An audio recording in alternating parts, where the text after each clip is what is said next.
ബാലു ചോദിച്ച ഒരു ചോദ്യം, ഒരു സാധകൻ എങ്ങനെയാണ് ഗുരുവിലേക്ക് എത്തിപ്പെടുന്നത് എന്നുള്ളത്.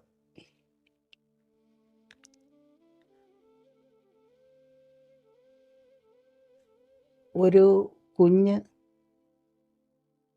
അമ്മയിലേക്ക് എത്തിപ്പെടുന്നത് എങ്ങനെയാണ്?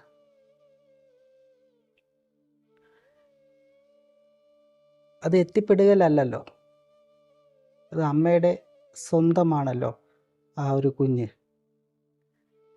ആ അമ്മയുടെ സങ്കല്പമാണ്, മാതാപിതാക്കളുടെ സങ്കല്പമാണ് കുഞ്ഞ്. അപ്പം അതേപോലെ ഇതൊരു വിശ്വത്തിൻ്റെ ഒരു സങ്കല്പമാണ്.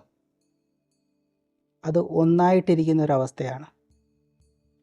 ആ ഒന്ന് എന്ന് പറയുന്ന ഒരു അവസ്ഥ സദാ നിലനിൽക്കുന്ന ഒരു സ്റ്റേജിലാണ്.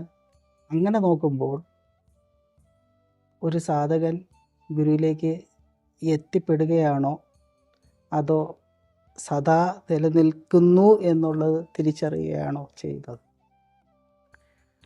ഉപാസനയുടെ മുന്നോട്ടുള്ള യാത്ര, അതായത് സാധനയുടെ മുന്നോട്ടുള്ള യാത്രയിൽ ഒരു സാധകൻ തിരിച്ചറിയുന്നതാണ്, ഞാൻ എത്തിപ്പെട്ടു എന്ന് ചിന്തിച്ചിരുന്നത് എത്രയോ തെറ്റാണ് എന്നുള്ള കാര്യം.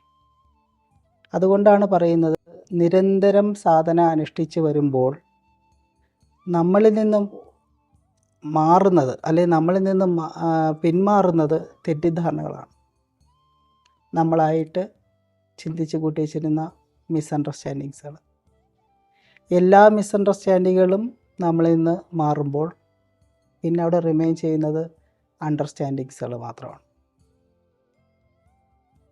ഈ അണ്ടർസ്റ്റാൻഡിങ് നിലനിൽക്കുവാനും അവിടെ എന്തോന്നുണ്ട്?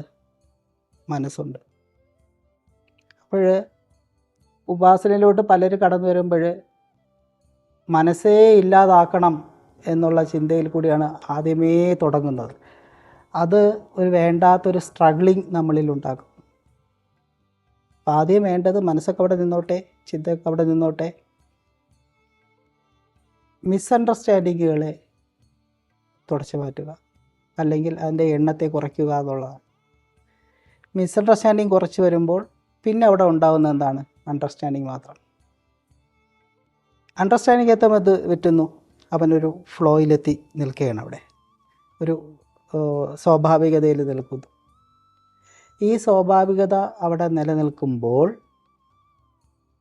ഈ അണ്ടർസ്റ്റാൻഡിങ് എവിടെയാണ് നിൽക്കുന്നത് എന്നുള്ള റൂട്ട് അവൻ തിരിച്ചറിഞ്ഞാൽ,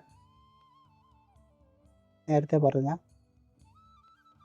എന്താണോ അതിലവൻ നിലനിൽക്കും.